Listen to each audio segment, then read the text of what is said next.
Hi hello guys, welcome back to Aadya colourful.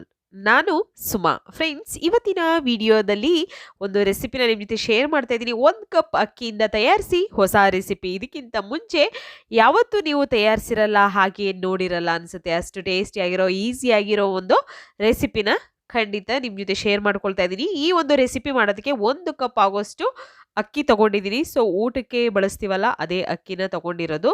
ಈಗ ನಾನು ಒಂದು ಪಾತ್ರೆಯಲ್ಲಿ ಸ್ವಲ್ಪ ಎಣ್ಣೆ ಹಾಕಿ ಅದನ್ನ ಕಾಯೋದಕ್ಕೆ ಇಟ್ಟಿದ್ದೀನಿ, ನೋಡ್ಬೋದು ನೀವು. ಸೊ ಎಣ್ಣೆ ಕಾದ ನಂತರ ಇವಾಗ ನಾವು 1 ಕಪ್ ಅಕ್ಕಿಯನ್ನ ಈ ಒಂದು ಎಣ್ಣೆಯಲ್ಲಿ ಹಾಕೊಳ್ಳೋಣ.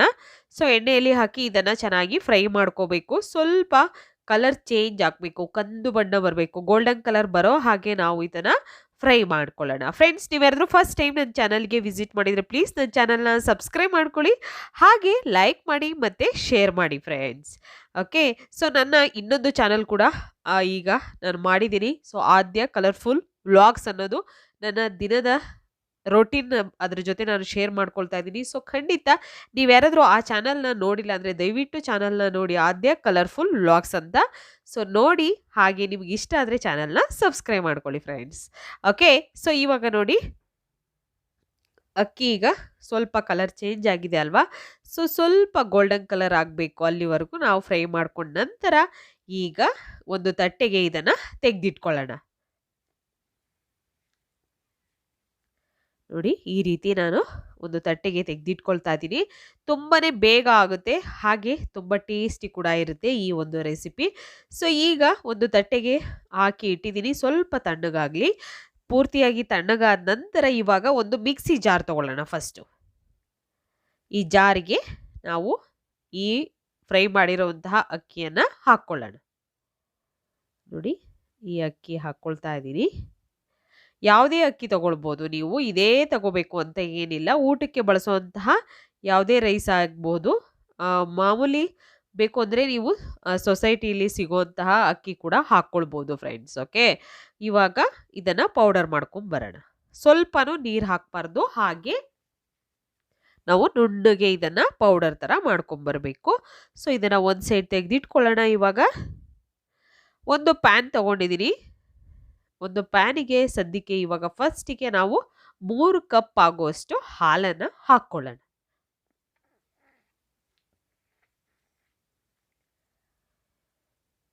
ನಾನಿಲ್ಲಿ 3 ಕಪ್ ಆಗೋಷ್ಟು ಹಾಲನ್ನು ಹಾಕ್ಕೊಳ್ತಾ ಇದ್ದೀನಿ.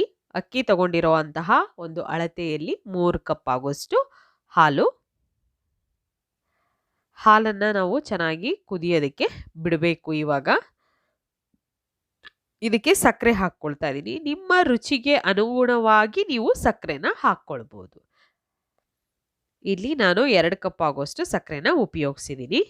ನಿಮಗೆ ಎಷ್ಟು ಬೇಕು, ನಿಮಗೆ ಸ್ವೀಟು ಹೆಚ್ಚು ಕಮ್ಮಿ ಎಷ್ಟು ಬೇಕು ಅಂತ ನೋಡಿಕೊಂಡು ಸಕ್ಕರೆನ ಉಪಯೋಗಿಸಿ. ಇವಾಗ ಚೆನ್ನಾಗಿ ಮಿಕ್ಸ್ ಮಾಡ್ಕೊಳ್ಳೋಣ.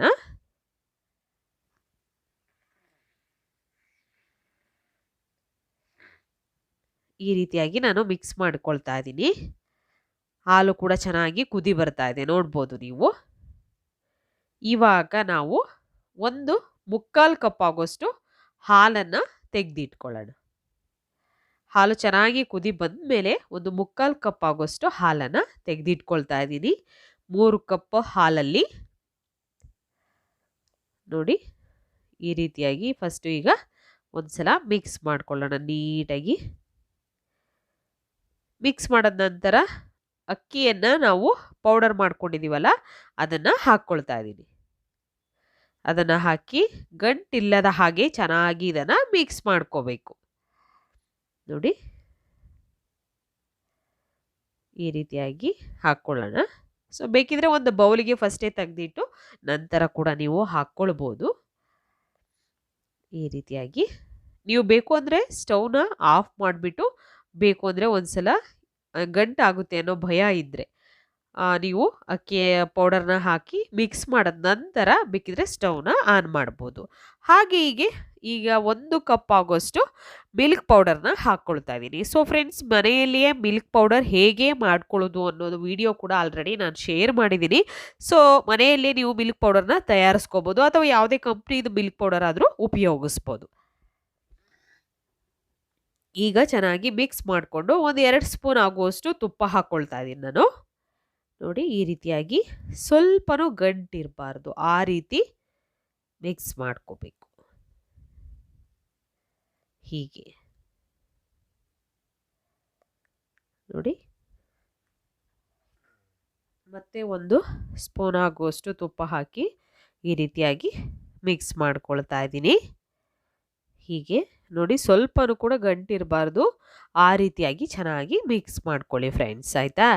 ಸೊ ಈಗ ಇದು ತಳ ಬಿಡ್ತಾ ಇರಬೇಕು ನಮಗೆ ಈ ರೀತಿಯಾಗಿ, ಅಲ್ಲಿವರೆಗೂ ಚೆನ್ನಾಗಿ ಇದನ್ನು ಬೇಯಿಸ್ಕೊಳ್ಬೇಕು ನಾವು. ಸೂಪರ್ ಆಗಿರುತ್ತೆ ಟೇಸ್ಟು. ಸೊ ಈ ಒಂದು ರೆಸಿಪಿನ ನೀವು ಖಂಡಿತ ತಯಾರಿಸಿ ನೀವು ಇದನ್ನು ಸ್ಟೋರ್ ಮಾಡಿ ಕೂಡ ಇಡ್ಬೋದು. 1 ಕಪ್ ಅಕ್ಕಿಯಿಂದ ತಯಾರಿಸಿ ಹೊಸ ರೆಸಿಪಿ. ಇದಕ್ಕಿಂತ ಮುಂಚೆ ಯಾವತ್ತೂ ನೀವು ತಯಾರಿಸಿರಲ್ಲ, ಹಾಗೆ ನೋಡಿರಲ್ಲ ಅನಿಸುತ್ತೆ ಫ್ರೆಂಡ್ಸ್. ಖಂಡಿತವಾಗ್ಲೂ ಇದು ನೋಡಿ ಈಗ ತಳ ಬಿಡ್ತಾ ಇದೆ, ಕರೆಕ್ಟಾಗಿ ಆಗಿದೆ. ಇವಾಗ ನಾನು ಇದರಲ್ಲಿ 1/4% ಒಂದು ಸೈಡ್ ಇಟ್ಟು 3/4% ಒಂದು ಸೈಡ್ ಇಟ್ಕೊಂಡಿದ್ದೀನಿ. ಸೊ 3/4% ತೆಗೆದಿರೋ ಅಂತಹದ್ದನ್ನು ಒಂದು ಈ ಥರ ತಟ್ಟೆ ತಗೊಳ್ಳಿ, ಅಥವಾ ಈ ಥರ ನೀವು ಕೇಕ್ ಮೌಲ್ಡ್ ಇದ್ದರೆ ಅದನ್ನು ಕೂಡ ತಗೊಳ್ಬೋದು, ಅಥವಾ ಯಾವುದು ಬಾಕ್ಸ್ ಟಿಫನ್ ಬಾಕ್ಸ್ ಇರುತ್ತಲ್ಲ, ಸೊ ಆ ಬಾಕ್ಸಲ್ಲಿ ಕೂಡ ನೀವು ಹಾಕ್ಕೊಳ್ಬೋದು. ಸೊ ಅಗಲವಾಗಿರುವಂತಹ ಪಾತ್ರೆ ಯಾವುದಾದ್ರೂ ಓಕೆ. ನೋಡಿ ಈ ಥರ ನಾನು ಹಾಕ್ಕೊಳ್ತಾ ಇದ್ದೀನಿ. ಹಾಕಿ ಮೇಲ್ಗಡೆ ಅದನ್ನು ನಾವು ಸಮವಾಗಿ ಮಾಡ್ಕೊಳ್ಳೋಣ. ನೋಡ್ಬೋದು ತುಂಬಾ ಟೇಸ್ಟಿ ಇರುತ್ತೆ ಈ ಸ್ವೀಟ್ ಅಂತೂ. ಸೊ ಇದನ್ನು ಸ್ಟೋರ್ ಮಾಡಿ ಕೂಡ ಇಡ್ಬೋದು, 1 ತಿಂಗಳವರೆಗೂ ಕೂಡ ನೀವು ಸ್ಟೋರ್ ಮಾಡ್ಬೋದು, ಯಾವುದೇ ರೀತಿ ಕೆಟ್ಟೋಗೋದಿಲ್ಲ, ತುಂಬಾ ಚೆನ್ನಾಗಿರುತ್ತೆ. ನೋಡಿ ಈ ರೀತಿಯಾಗಿ ಇದನ್ನು ಮಾಡಿ ಸ್ವಲ್ಪ ಸಟ್ಟಾಗೋದಕ್ಕೆ ಇದನ್ನು ಬಿಟ್ಬಿಡೋಣ.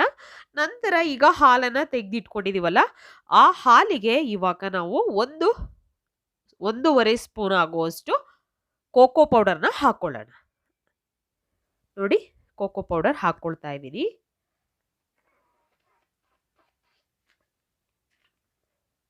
ಸೊ ಕೋಕೋ ಪೌಡರ್ ಇದ್ದರೆ ಉಪಯೋಗಿಸಿ, ಇಲ್ಲ ಅಂತ ಅಂದರೆ ಫ್ರೆಂಡ್ಸ್ ಇನ್ನೊಂದು ಟಿಪ್ಸ್ ಹೇಳ್ತೀನಿ ನಾನು.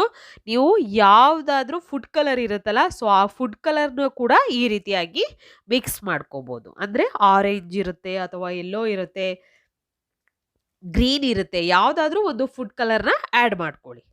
ಓಕೆ. ಸೊ ಈಗ ನಾವು ಪ್ಯಾನಲ್ಲಿ 1/4% ಆಗುವಷ್ಟು ಆ ಸ್ವೀಟನ್ನು ಇಟ್ಟಿದ್ದೀವಲ್ಲ, ಅದರಲ್ಲಿ ಕೋಕೋ ಪೌಡರ್ ಒಂದು ಹಾಲನ್ನು ಹಾಕ್ಕೊಳ್ತಾ ಇದ್ದೀನಿ. ಇಷ್ಟನ್ನು ಹಾಕಿ ಮಿಕ್ಸ್ ಮಾಡ್ಕೊಳ್ಳೋಣ. ಸ್ಟವ್ನ ಲೋ ಫ್ಲೇಮ್ ಇಟ್ಕೊಂಡಿದ್ದೀನಿ. ಈ ರೀತಿಯಾಗಿ ಚೆನ್ನಾಗಿ ಮಿಕ್ಸ್ ಆಗಬೇಕು. ನೋಡಿ ಈ ರೀತಿಯಾಗಿ ಮಿಕ್ಸ್ ಆಗಬೇಕು. ಸೊ ನೋಡ್ಬೋದು ನೀವು, ಚೆನ್ನಾಗಿ ಕಲರ್ ಕೂಡ ಚೇಂಜ್ ಆಗಿದೆ ಇವಾಗ. ಸೊ ಇದು ಕೂಡ ನಮಗೆ ತಳ ಬಿಡ್ತಾ ಇರಬೇಕು, ಅಲ್ಲಿವರೆಗೂ ನಾವು ಇದನ್ನು ಚೆನ್ನಾಗಿ ಫ್ರೈ ಮಾಡ್ಕೋಬೇಕು. ಈಗ ಕರೆಕ್ಟಾಗಿ ಆಗಿದೆ. ಸೊ ಇವಾಗ ನಾವು ಇದರ ಮೇಲ್ಗಡೆ ನೋಡ್ಬೋದು ಈಗ ಈ ಒಂದು ಲೇಯರನ್ನು ಹಾಕ್ಕೊಳ್ಳೋಣ. ಸೊ 2 ಕಲರ್ ಬರ್ಫಿ ಬರುತ್ತೆ, ಖಂಡಿತ ನೀವೆಲ್ಲ ಬೇಕ್ರಿಲಿ ನೋಡಿರ್ತೀರ. ಬಟ್ ಮನೆಯಲ್ಲಿ ಹೇಗೆ ಮಾಡ್ಕೊಳ್ಳೋದು ಅಂತ ವಿಧಾನ ಗೊತ್ತಿರಲ್ಲ ಖಂಡಿತ ನಮಗೂ ಕೂಡ. ಒಂದ್ಸಲ ಈ ರೀತಿಯಲ್ಲಿ ತಯಾರಿಸಿ, ಮಕ್ಕಳಿಗಂತೂ ತುಂಬ ಇಷ್ಟ ಆಗುತ್ತೆ ಈ ಒಂದು ಸ್ವೀಟು. ನೋಡಿ ಈ ರೀತಿ ಸ್ಪ್ರೆಡ್ ಮಾಡ್ಕೊಳ್ಳೋಣ. ಹೀಗೆ ಸ್ಪ್ರೆಡ್ ಮಾಡ್ಕೋಬೇಕು ಪೂರ್ತಿಯಾಗಿ. ನೋಡ್ಬೋದು ನೀವು. ಈಗ ಇದನ್ನು ಸೆಟ್ ಆಗೋದಕ್ಕೆ ಸುಮಾರು ಒಂದು ಅರ್ಧ ಗಂಟೆ ನೀವು ಹಾಗೆ ರೆಸ್ಟಿಗೆ ಬಿಡಬೇಕಾಗುತ್ತೆ. ನೋಡಿ ಪೂರ್ತಿಯಾಗಿ ನಾನು ಈ ರೀತಿ ಸಮ ಮಾಡಿದ್ದೀನಿ. ಮಾಡಿದ ನಂತರ ಇವಾಗ ಇದನ್ನು ಒಂದು ಅರ್ಧ ಗಂಟೆ ರೆಸ್ಟಿಗೆ ಇಟ್ಟಿದ್ದೀನಿ. ಓಕೆ, ರೆಸ್ಟಿಗೆ ಇಟ್ಟ ನಂತರ, ಯಾಕೆಂದರೆ ಅದು ಚೆನ್ನಾಗಿ ಸೆಟ್ ಆಗಬೇಕು 2 ಬರ್ಫಿ ಕೂಡ. ಸೊ ಹಾಗಾಗಿ ಇವಾಗ ನೋಡಿ ಅರ್ಧ ಗಂಟೆ ಆದ ನಂತರ ಒಂದು ತಟ್ಟೆಗೆ ಇದನ್ನು ತೆಗಿತಾ ಇದ್ದೀನಿ.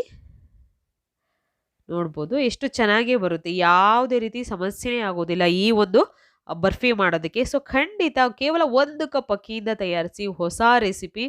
ಇದನ್ನು ನೀವು ಖಂಡಿತವಾಗ್ಲೂ ಒಂದ್ಸಲ ತಯಾರಿಸಿ ತಿಂದರೆ ನಿಜ ಇದರ ರುಚಿನ ನೀವು ಮರೆಯೋದೇ ಇಲ್ಲ. ಸೊ ಈಗ ಯಾವ ಶೇಪ್ ಬೇಕೋ ನಿಮಗೆ ಆ ಶೇಪಲ್ಲಿ ನೀವು ಇದನ್ನು ಕಟ್ ಮಾಡ್ಕೊಳ್ಬೋದು.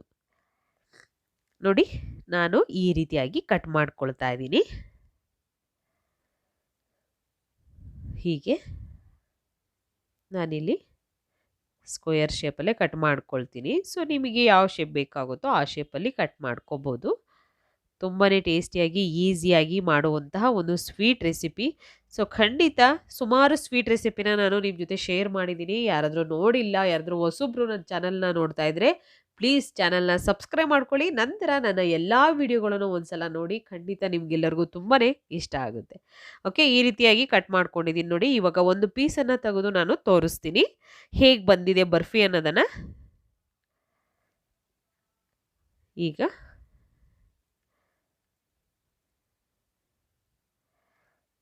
ಯಾವುದೇ ರೀತಿ ಸಮಸ್ಯೆನೇ ಆಗೋದಿಲ್ಲ ಈ ಒಂದು ಸ್ವೀಟ್ ಮಾಡೋದಕ್ಕೆ. ತುಂಬಾನೇ ಬೇಗ ಮಾಡ್ಬೋದು. ನೋಡಿ, ಸಾಫ್ಟಾಗಿ ನಿಮಗೆ ಬೇಕರಿಯಲ್ಲಿ ಮಾಡುವಂತಹ ಒಂದು ಸ್ವೀಟ್ ರೆಸಿಪಿನ ಖಂಡಿತ ನೀವು ಮನೆಯಲ್ಲಿಯೇ ತಯಾರಿಸ್ಕೋಬೋದು. ತುಂಬಾನೇ ರುಚಿಯಾಗಿರುವಂತಹ ಒಂದು ಸ್ವೀಟ್ ರೆಸಿಪಿ ರೆಡಿಯಾಗಿದೆ. ನೀವು ಕೂಡ ಮನೆಯಲ್ಲಿ ರೈಸ್ ಸ್ವೀಟ್ ರೆಸಿಪಿನ ಟ್ರೈ ಮಾಡಿ ಹೇಗೆ ಬಂತು ಅಂತ ತಪ್ಪದೆ ಖಂಡಿತ ಕಾಮೆಂಟ್ ಸೆಕ್ಷನಲ್ಲಿ ತಿಳಿಸಿ. Okay, bye, see you, take care.